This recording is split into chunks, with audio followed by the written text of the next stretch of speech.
राम राम, जय माता दी। आप सभी भक्तों को मेरा प्यार भरा प्रणाम। राजीव बड़ोनी ब्लॉग में मैं आप सभी का स्वागत करती हूं। आप सभी लोगों को पता है कि 7 सितंबर से श्राद्ध आरंभ हो चुके हैं और मैं आप लोगों को कहना चाहती हूं कि श्राद्ध तर्पण इत्यादि देने का अधिकार उन्हीं को है जो अपने माँ बापों की सेवा की हो या करते हैं। उन्हीं को यह करना चाहिए और अन्य लोगों को नहीं करना चाहिए, क्योंकि जब वह जिंदा थे तब तो उनके मन के मुताबिक किसी भी चीज़ के लिए अगर किसी ने बोला होगा तो लोग उस समय नहीं कर पाते हैं। और बहुत लोग भी ऐसे नहीं हैं कि जिन्होंने ऐसा करा होगा, लेकिन कुछ लोग हैं। आप मेरी बात का बुरा मत मानना, क्योंकि मैं ये बात इसलिए बोल रही हूँ कि मैं जो सुनती हूँ वही आप लोगों को भी बोल रही हूँ। और लोगों ने अपने माँ बापों को वृद्ध आश्रम में छोड़ रखे हैं। आप ज़्यादा दूर मत जाइए, गौरी गोपाल आश्रम में आप लोग देख ही रहे हैं 200-250 माएँ वहाँ पे रहती हैं, तो वो अपने घर की व्यथाएं सुनाती रहती हैं, तो हम लोग आप लोग सभी देख ही रहे हैं। तो मेरे कहने का मतलब यह है कि जो लोग अपने माँ बापों को सेवा जीते जी नहीं करा है, उनको ये श्राद्ध तर्पण करने की कोई ज़रूरत नहीं है। क्योंकि अब लोग जब जिस दिन श्राद्ध रहता है तो लोग कहते हैं कि भाई वो तो ऐसी दाल खाते थे, अब तो ऐसी सब्ज़ी खाते थे, हमने तो ये भी बनाना है, हमने वो भी बनाना है। तो कोई ज़रूरत नहीं है ये सब करने की। अपने माँ बापों को जीते जी जो खाना होता है, जो उनकी सेवा है, वो आप लोग वह करिए। क्योंकि हम लोग भी करते हैं, इसलिए करते हैं कि हमारे पूर्वज इस चीज़ को करके आ रखे हैं और हम लोग तो कर रहे हैं। जो अगली वाली पीढ़ी आएगी उन लोगों ने तो ये सब भी नहीं करना है, हम लोग तो फिर भी समझ रहे हैं चीज़ को। तो मैं कहना चाह रही हूँ कि मतलब अपने बच्चों को भी आप लोग यही बात सिखाएं कि जो हम लोग करके आ रहे हैं और हम लोग जब खुद गलत करेंगे तो हमारे बच्चे भी हमारे साथ में वही करेंगे। यह बात पक्की है और हो के रहेगी ये चीज़, तो मत करना ऐसे। माँ बाप की सेवा ही हमारा सबसे बड़ा धर्म है। हमारे रामायण भी कहती है कि माता पिता की आज्ञा परम धर्म है, जो उनका आदर करे वही सच्चा भक्त कहलाता है। आजकल लोग माता पिता को बोझ मानने लगे हैं, यही सबसे बड़ा पाप है और सबसे बड़ा अन्याय भी है। जिन्होंने हमें चलना और बोलना सिखाया है, उनकी वृद्ध अवस्था में सेवा करना ही हमारी सबसे बड़ी पूजा है। माँ के चरणों में स्वर्ग है, पिता के चरणों में धर्म है। उन्हें भूलकर जीवन व्यर्थ और निरर्थक हो जाता है। जो उनको भूलता है, जो उनकी सेवा नहीं करता है, तो उनका जीवन हमेशा व्यर्थ और निरर्थक ही जाता है।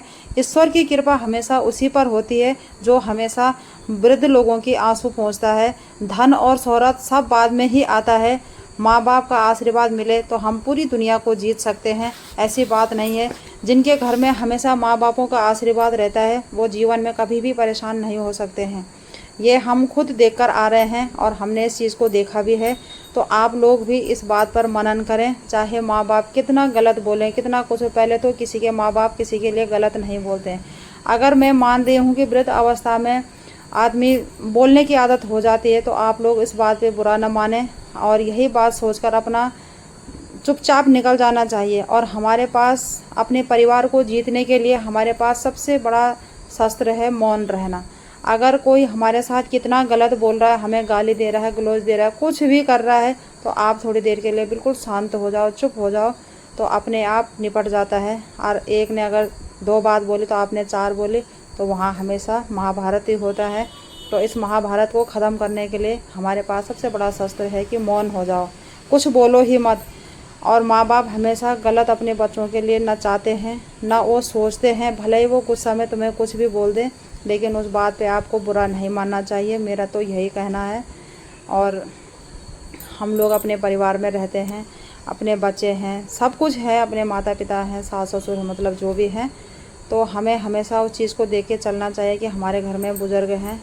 और जिस दिन हमारे घर में बुज़ुर्ग नहीं रहेंगे तो आप लोगों को भी पता लग जाएगा कि उनकी मतलब कितनी बड़ी ताकत रहती है परिवार के अंदर।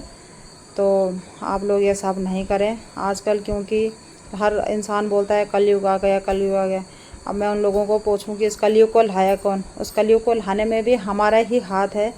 और जब हम कलयुग को, जब हम अपना रास्ता हमेशा सही रास्ते पर चलते रहेंगे तो कलयुग कभी नहीं आ सकता है। तो इस कलयुग को लाने वाले हम ही हैं। आप लोग देख रहे हैं कि बहुत से परिवारों में सुनती हूँ लोगों का मनन क्या रहता है कि बस मैं रहूँ, मेरे बच्चे रहें और मेरा हस्बैंड रहें।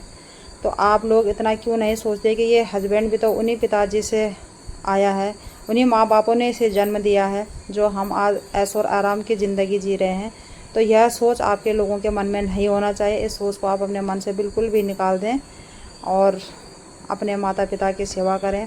ना आपको मंदिर जाने की ज़रूरत है, ना आपको कहीं जाने की ज़रूरत नहीं है।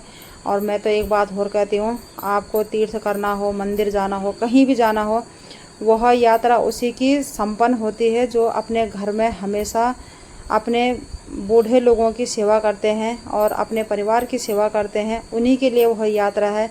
और जो लोग अपने घर में तांडव मचाते हैं और बाद में तीर्थ स्थलों पे जाते हैं, तो उसका कोई फ़ायदा नहीं है वहाँ जाने से। क्योंकि आप लोग अगर कहीं मत जाओ और अगर अपने बूढ़े लोगों के, माता पिता के, सास ससुर की सेवा की हो, तो आपको कुछ भी करने की ज़रूरत नहीं है, कुछ सोचने की भी ज़रूरत नहीं है। तो भगवान वहाँ स्वयं विराजमान रहते हैं। जहाँ बूढ़े माता पिता की सेवा होती है, भगवान उस घर में हमेशा रमण करते हैं। और एक बात और कहूँगी मैं कि आप लोग देख रहे हैं, मैं पोस्ट में भी पढ़ती हूँ, लोगों की वीडियो भी देखती हूँ, मैं सुनती रहती हूँ, लेकिन मैं नाम नहीं लेती हूँ किसी का भी और न मैं ऐसे बोलती हूँ। तो मैं परसों एक वीडियो देख रही थी, एक बाबा तो कह रहे हैं अपने एक व्यासपीठ पे बैठ के कि श्रीमद् भागवत में राधा जी का नाम कहीं नहीं है। और एक बाबा कह रहे हैं कि कोई मेरे साथ में चैलेंज करें, राधा जी का नाम श्रीमद् भागवत में क्यों नहीं है और कौन से अध्याय ऐसा है जिसमें राधा जी का नाम नहीं है। अब आप लोग और हम तो देखो, मैं भी स्वयं किताब पढ़ती हूँ, हम भी इन चीज़ों पे मेरा भी ज़्यादा फोकस रहता है, मैं भी इन चीज़ों को ज़्यादा पढ़ती हूँ। लेकिन जब खुद जो व्यासपीठ पर बैठ रखे हैं, जब वही ये सब बातें कर रहे हैं, अभी तुमने देखा होगा प्रेमानंद महाराज जी और रामभद्राचार्य के बीच में कितना टकराव चल रहा था। तो जब हमारे उत्तराखंड में, हमारे देश में जब एक संत दूसरे संत की कटौती कर रहे हैं, तो आम लोगों के लिए क्या बोलना है। तो आप लोग पढ़े लिखे हैं, सुनो, सबकी करो अपने मन की। और उत्तराखंड में इतनी आपदाएं आ रहे हैं, तो आप लोग भी जानते हैं कि क्यों आ रहे हैं। आज तक हमने इतने साल से हम रहे, हमसे पहले हमारे माँ बाप रहे, तो उन्होंने भी कभी ऐसे नहीं देखा कि बादल फटा और इतनी आपदाएं आए। पहाड़ों में कभी बादल नहीं फटा।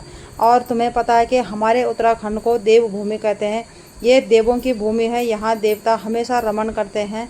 लेकिन आज क्या हो रहा है देवभूमि में, आप लोग भी जान रहे हैं।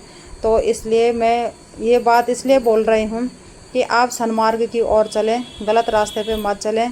और लोग तो ना सुखी में सुखी रहने देते हैं और ना दुखी में दुखी रहने देते। अगर दुख है तो लोग तब भी हंसते हैं, कोई सुखी है तो लोग रोते हैं। तो लोगों को कैसे भी जीना वो अच्छा नहीं लगता है। दूसरे की खुशी, बहुत कम लोग होंगे जिनको कि दूसरे की खुशी में खुशी मिलती होगी। तो आप लोगों को भी ये सब नहीं करना है। और एक बार पुनः फिर बोलूँगी कि हमारे लिए हमारे परिवार से बढ़कर कुछ नहीं है। अपने परिवार की सेवा ही हमारे सबसे बड़ा सेवा है। राम राम, जय माता दी।